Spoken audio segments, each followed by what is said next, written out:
You don't get to leave this house until you sign those papers." My stepmother's voice was calm, almost sweet, the way it always was when she was about to ruin something. She stood between me and the front door of my childhood home in Savannah, Georgia, holding a manila envelope in one hand and a glass of Pinot Grigio in the other, like she was hosting a dinner party instead of stealing my inheritance. Behind her, my father sat in his wheelchair, his eyes glassy and unfocused from the cocktail of sedatives she'd been feeding him for months. I was 27 years old, a registered nurse at Memorial Health, and I had just discovered that Lorraine Kincaid, the woman who had married my father 3 years after my mother died, had drained $340,000 from my mother's trust. Every last cent my mama had set aside for me before the cancer took her. And now Lorraine wanted me to sign a document transferring the house, the only thing left, into her name. When I said no, she smiled. When I reached for my phone to call the police, she grabbed my wrist so hard her acrylic nails broke the skin. And when I finally shoved past her and ran out that door into the humid October night, she had already dialed 911 herself, sobbing into the receiver that her stepdaughter had attacked her elderly husband. Let me tell you what time you're listening and where you're from. Hit that subscribe button if you believe the truth always finds its way out, no matter how deep someone tries to bury it. I need to go back to the beginning because none of this makes sense without understanding what Lorraine was and how she got her claws into us. My mother, Ruth Ann Kincaid, died when I was 19. Ovarian cancer. She fought it for 2 years with the kind of stubborn grace that made everyone in our neighborhood on East 37th Street love her. She was a seamstress who ran a small alterations shop on Broughton Street, and she had hands that could fix anything: a torn hemline, a broken zipper, a crying child's scraped knee. She couldn't fix herself, though. Nobody could. Before she died, she did 2 things. She set up a trust fund with the life insurance money, $340,000, to be released to me when I turned 25. And she made my father swear on his mother's Bible, that he would never let anyone touch that money. "That's Sadie's future," she told him. I was standing in the doorway of the hospice room when she said it. "You guard it, Douglas. You guard it like you guard her." My father was a good man. I need you to understand that. He was a retired postal carrier with bad knees and a quiet voice who had loved exactly one woman his entire life. When she died, the light went out of him, not slowly, like a dimmer switch. All at once, like someone had yanked the cord from the wall. He stopped eating regular meals. He stopped tending the rose garden my mother had planted along the back fence. He would sit on the porch for hours, staring at the live oaks across the street, not reading, not listening to music, just sitting with the absence of her. Lorraine showed up 14 months later. She was a friend of a friend from his church, a woman in her early 50s with highlighted hair and a wide, practiced smile. She brought casseroles. She brought company. She brought laughter back into a house that had forgotten the sound. And I was grateful.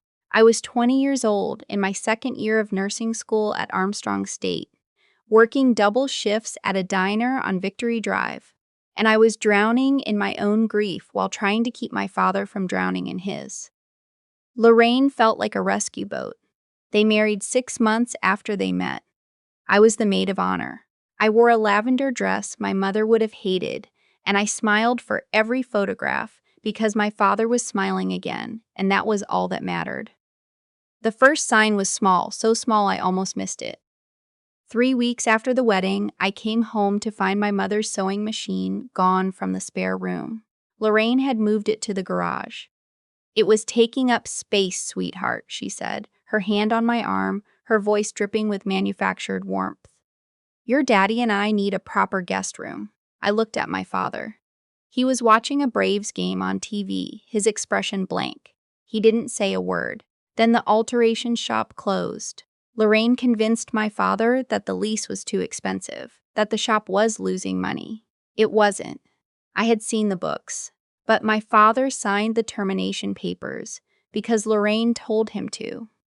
And he was so desperate to keep anyone, from leaving him again, that he would have signed anything she put in front of him.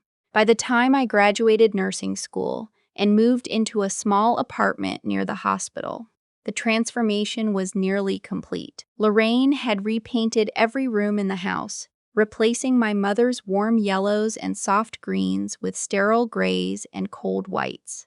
She had donated my mother's clothes, her recipe box, her collection of ceramic birds that had sat on the kitchen windowsill for as long as I could remember. Piece by piece, she was erasing the woman who had lived there before her. But I told myself it was just redecorating. I told myself my father was happy. I told myself the knot in my stomach every time I visited was just my own inability to let go. I was wrong. About all of it. The truth announced itself on my 25th birthday. I went to First Coastal Bank to access the trust my mother had left me. The banker, a young man with nervous hands, pulled up the account and then went very quiet. He excused himself. He came back with a manager. The manager looked at me the way doctors look at patients before delivering bad news. The account was empty. It had been liquidated in a series of withdrawals over 18 months, authorized by my father as the trustee. The signature on the withdrawal forms was his, shaky and uneven, but legally his. $340,000. Gone. I drove straight to the house. My father was in his wheelchair in the living room, thinner than I remembered, his skin the color of old paper. I knelt in front of him and took his hands. "Daddy," I said, "where did the money go?" He looked at me, and for a moment, a brief, terrible moment, I saw clarity in his eyes. The fog lifted just enough for me to see the man underneath, trapped and terrified. He opened his mouth. He started to speak. And then Lorraine walked in from the kitchen. "Sadie, what a surprise," she said, and the fog rolled back over my father's eyes like a curtain falling. He wouldn't look at me after that. He stared at his hands in his lap while Lorraine explained, with the patience of a woman who had rehearsed this speech many times, that the money had been used for medical expenses, home modifications, his care. "Your father's health is declining, Sadie," she said, and there was a warning in her voice disguised as concern. "These things aren't cheap." I knew she was lying. My father had Medicare. He had supplemental insurance. The house modifications, a ramp and a grab bar in the bathroom, had cost maybe $3,000. But I couldn't prove anything. Not yet. If you've ever felt someone slowly stealing your life and nobody believed you, hit that like button. And in the comments below, type the word truth so others know they aren't fighting alone. For the next 2 months, I became an investigator. On my days off from the hospital, I sat in the Savannah Public Library, pulling financial records, cross-referencing dates, building a timeline. I sweet-talked a clerk at the county assessor's office into letting me look at property records. I called my mother's old attorney, a retired man living in Hilton Head, who confirmed that the trust had explicit provisions. The money was for my education and future, not for general household expenses, and certainly not for a woman who had married into the family after my mother's death. What I found made me physically ill. Lorraine hadn't spent the money on my father's care. She'd funneled it into a real estate LLC she had set up 6 months before marrying him. She had purchased 2 rental properties in Pooler under the company name and a third in Richmond Hill. She was collecting rent on properties bought with my dead mother's life insurance money, and she had structured it all so cleverly that nothing was in her personal name. The worst part was the medications. As a nurse, I recognized the pattern immediately once I started looking. My father's declining health wasn't natural. His prescriptions had been changed 3 times in the past year, each time by a different physician, each time adding another sedative or anti-anxiety medication to the cocktail. He was being chemically subdued, not enough to kill him, just enough to keep him compliant, confused, and silent. He wasn't sick. He was being drugged by his own wife. The night I confronted Lorraine was the night everything exploded. I brought my evidence, a folder thick with bank statements, property records, and pharmacy logs. I laid it all on the kitchen table, the same table where my mother used to roll out biscuit dough on Saturday mornings. And I told Lorraine I knew everything. She didn't deny it. That was the most chilling part. She didn't even try. She just sipped her wine and looked at me with those flat, calculating eyes and said, "Your daddy signed every single document willingly. Try proving otherwise." "He was drugged," I said. "He didn't know what he was signing." She laughed. Not a nervous laugh or a defensive laugh.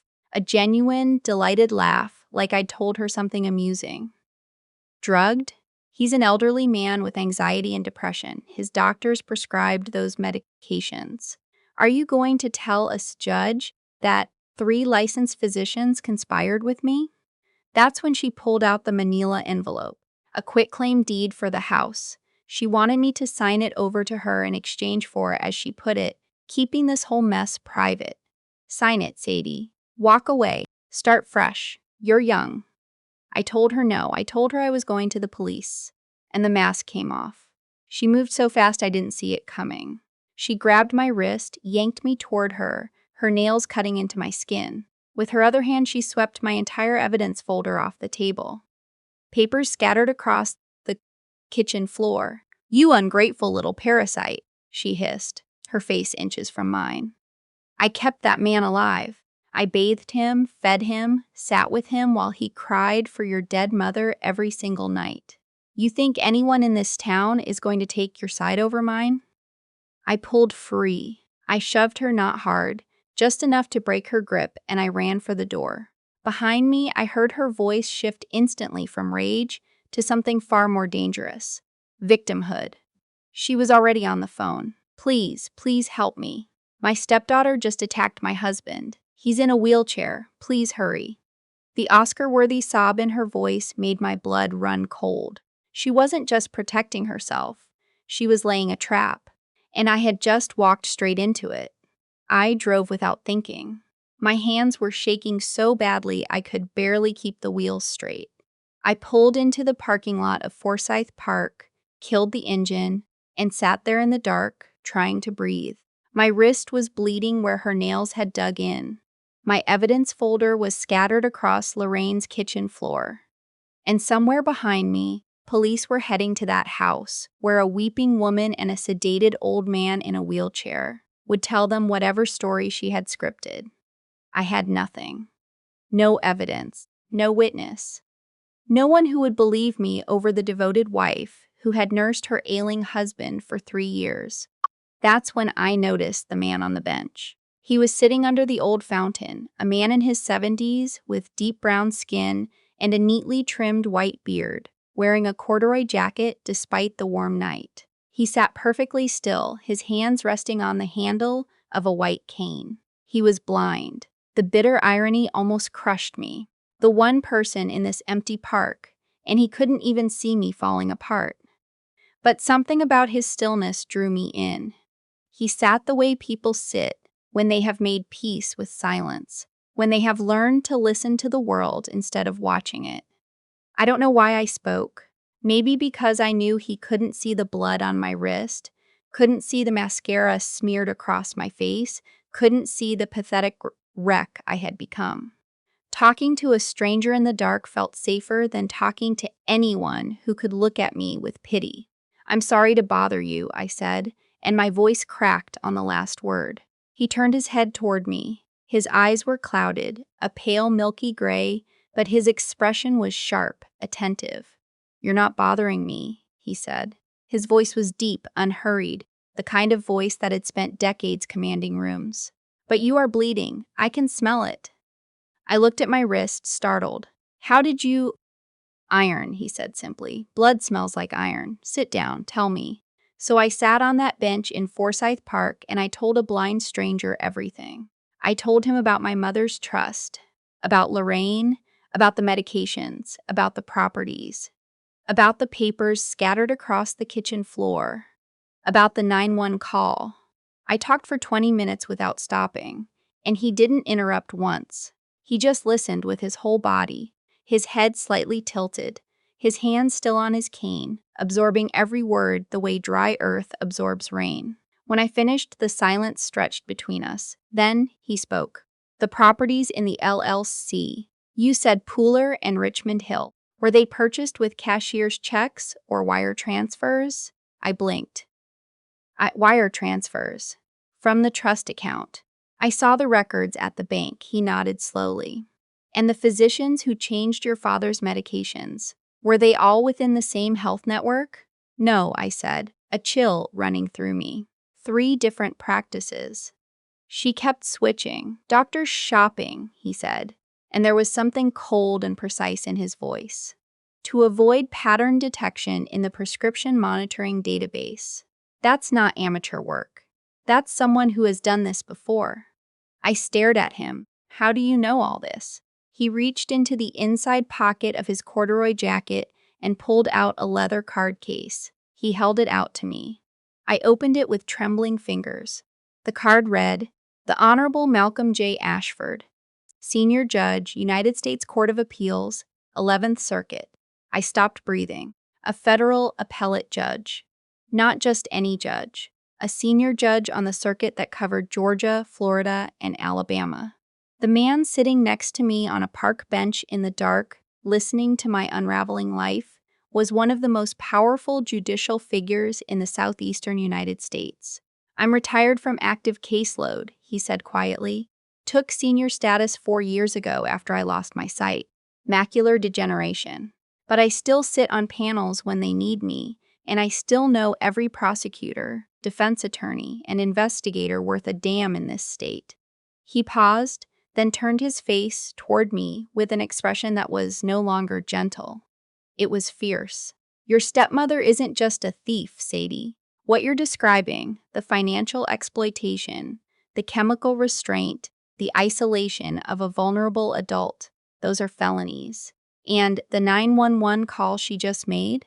That's obstruction. She's building a counter-narrative to discredit you before you can file charges. I've seen this playbook 100 times from the bench. The predator always strikes first. He stood up from the bench, gripping his cane with one hand and pulling out his phone with the other. I'm going to make 2 calls. The first is to a friend at the Chatham County DA's office. The second is to an elder abuse investigator I've worked with for 15 years. You are going to sit right here, breathe, and trust that you are no longer alone. He made those calls standing 3 feet from me in the dark, his voice low and precise and absolutely devastating. He didn't ask. He didn't suggest. He commanded with the quiet authority of a man who had spent 40 years shaping the law of this country. I need an emergency welfare check on a vulnerable adult. I need it tonight. And I need you to contact the Georgia Prescription Drug Monitoring Program for cross-referencing. By the time he finished, I was crying. Not from pain or fear, but from the overwhelming, almost unbearable sensation of being believed. After months of doubting myself, of wondering if I was the one who was crazy, a man who couldn't see my face had seen the truth in my words. He sat back down beside me, found my hand, and held it. His palm was rough, calloused, the hand of a man who had built things in his life, not just judgments. I lost my sight, he said quietly, but I gained something else. When you can't see faces, you hear truths. Liars have a rhythm. They hesitate in the wrong places. They over-explain. They perform. You didn't perform, Sadie. You just told me what happened. 48 hours. That's how long it took for Lorraine's entire empire to collapse. The elder abuse investigator, a no-nonsense woman named Kendra Price, arrived at the house the next morning with 2 deputies and a court order for a medical evaluation of my father. Lorraine tried to block them at the door. She was still in her robe, her highlighted hair in disarray, her performance of the grieving wife dissolving in real time. This is my home, she kept saying. You can't come in here. They could. They did. My father was found in his bedroom, dehydrated, over-medicated, and confused. The independent physician who examined him identified 4 medications that had no legitimate clinical indication for his conditions. His blood work showed levels of benzodiazepines, that would have sedated a man twice his size. The doctor's report used a phrase I will never forget: pharmacological restraint, consistent with intentional cognitive suppression. While the medical team worked upstairs, investigators served a warrant on Lorraine's personal computer. They found everything: the LLC documents, the rental income she'd been depositing into a separate bank account, and emails, dozens of emails to a man in Jacksonville who turned out to be a boyfriend she'd been seeing for 2 years. Emails where she bragged about the gold mine she'd married into. In one email, sent just 3 weeks before, she had written, "The old man signs whatever I put in front of him. It's like taking candy from a baby, except the baby has a pension." Lorraine was arrested at 2:14 in the afternoon. I know the exact time because I was sitting in Judge Ashford's living room when Kendra Price called to tell me.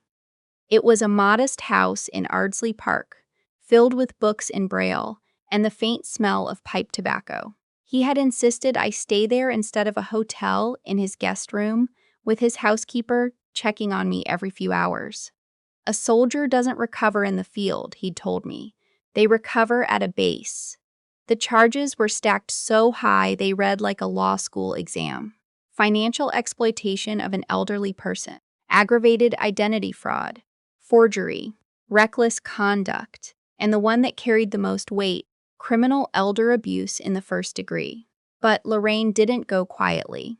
Even from the Chatham County Jail, she fought back with the only weapon she had left: the story. She gave a tearful interview to a local TV reporter. She claimed I had been estranged from my father for years, that I resented her for replacing my mother, that I had fabricated the financial records to steal the properties for myself.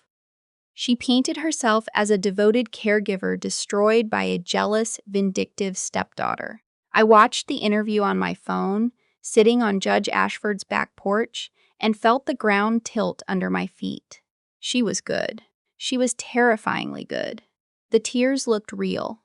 The trembling lip, the breaking voice, the way she clutched a photograph of her and my father at their wedding.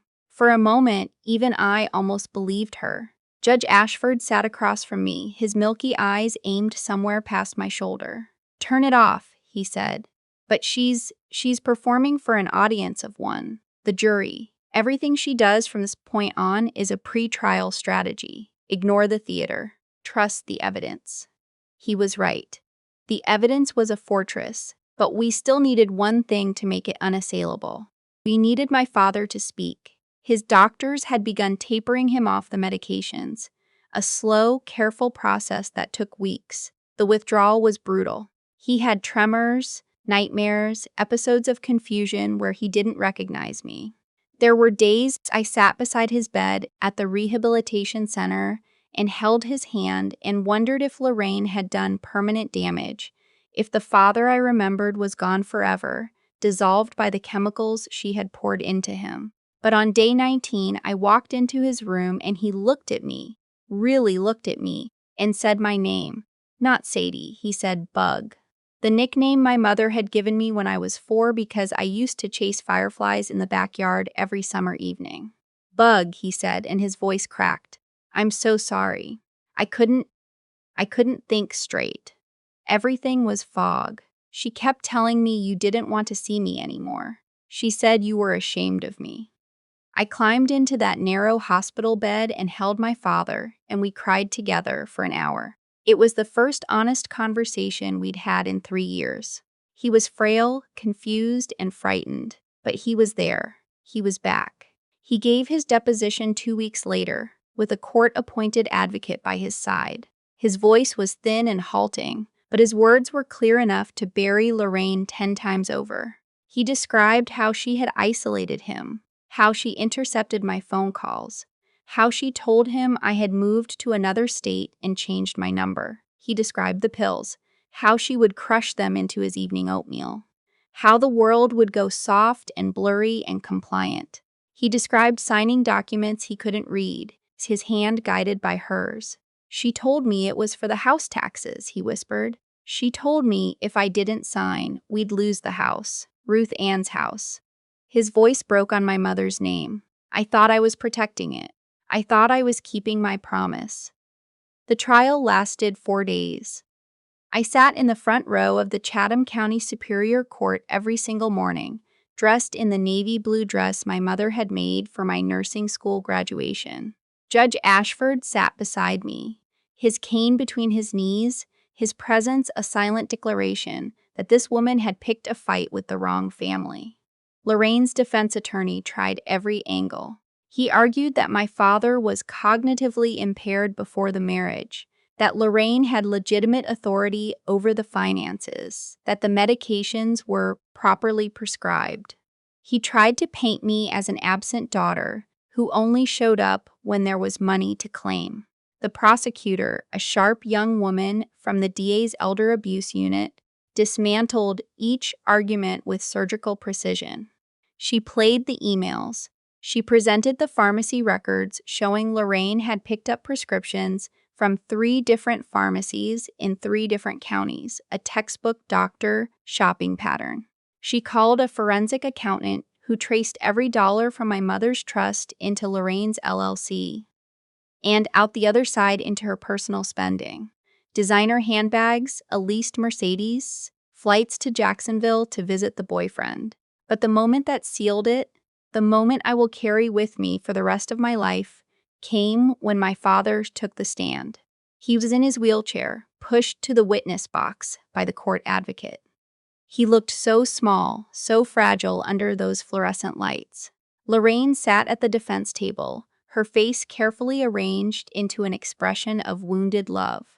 The prosecutor asked him one question, just one. Mr. Kincaid, did you ever, at any point, knowingly and willingly authorize the transfer of your late wife's trust fund to Lorraine Kincaid? My father lifted his head. He looked across the courtroom, not at the prosecutor, not at the jury. He looked directly at Lorraine, and for the first time in years, his eyes were completely clear. My wife made me promise to protect that money for our daughter, he said, his voice shaking but certain. I broke that promise because that woman put poison in my food and papers in my hand and told me the sky was falling. I didn't authorize anything. I was a prisoner in my own body. Lorraine stood up so fast her chair toppled backward. You pathetic old fool, she screamed. I kept you alive. I wiped your chin when you drooled. Everything I took, I earned. The courtroom erupted. The judge's gavel came down like a thunderclap. 2 bailiffs converged on her. And just like that, in front of the jury, the judge, the cameras, and a gallery full of Savannah residents who had watched her tearful TV interview, the mask shattered. Guilty on all counts. 8 years in state prison. Restitution of all stolen funds. Forfeiture of the LLC and all properties purchased with trust money. When the verdict was read, I didn't celebrate. I just closed my eyes and felt the weight lift, the same weight I'd been carrying since the day I walked into that bank and saw zeros where my mother's love was supposed to be. Judge Ashford found my hand and squeezed it. He didn't say anything. He didn't need to. The silence between us had become its own language, the comfortable silence of 2 people who had been through a war together and come out the other side. My father moved into a supervised care facility in Savannah that specialized in recovery from pharmaceutical abuse. It took months. There were setbacks, days when the fog crept back, nights when he woke up screaming, convinced Lorraine was standing over his bed. But slowly, steadily, the man I knew began to resurface. He started listening to baseball on the radio again. He asked the nurses to bring him seed catalogs. He talked about planting roses. One afternoon, I brought him a small ceramic bird, a blue jay, to put on his windowsill. He held it in his trembling hands and turned it over and over, and then he looked up at me with tears streaming down his face. Your mama had one just like this, he whispered. I know, Daddy, I said. I bought it from the same shop. Judge Ashford and I stayed in each other's lives. He became the mentor I didn't know I needed. A man who saw more in his blindness than most people see with perfect vision. On one of our porch conversations, sweet tea sweating in our glasses, he told me something that changed the way I understood everything that had happened. "Sadie," he said, "you think I found you in that park by accident. I didn't find you. You found me. That's how it works. The people who have the courage to speak, even when their voice is shaking, they always find someone who is ready to listen. The tragedy isn't the evil in this world. The tragedy is the people who have a truth to tell and never open their mouth." Those words planted something in me. I went back to Memorial Health, but I also started volunteering with the Chatham County Elder Abuse Task Force. I spoke at nursing conferences about recognizing the signs of financial exploitation and pharmaceutical abuse in elderly patients. I learned that my father's story wasn't unique, that there were thousands of people across this country being slowly, quietly robbed and drugged by the people who were supposed to love them, and most of them had no one to fight for them. I went back to the house on East 37th Street one last time before my father sold it. Lorraine's cold gray paint was still on the walls, but I found something she hadn't managed to erase. In the back of the hall closet, behind a stack of old coats, was a box I hadn't seen in years. My mother's recipe box, the one Lorraine claimed she had donated. Every card was in my mother's handwriting, soft and looping. Her biscuit recipe, her peach cobbler, her sweet tea. At the very back, tucked behind a recipe for red velvet cake, was a note I'd never seen before.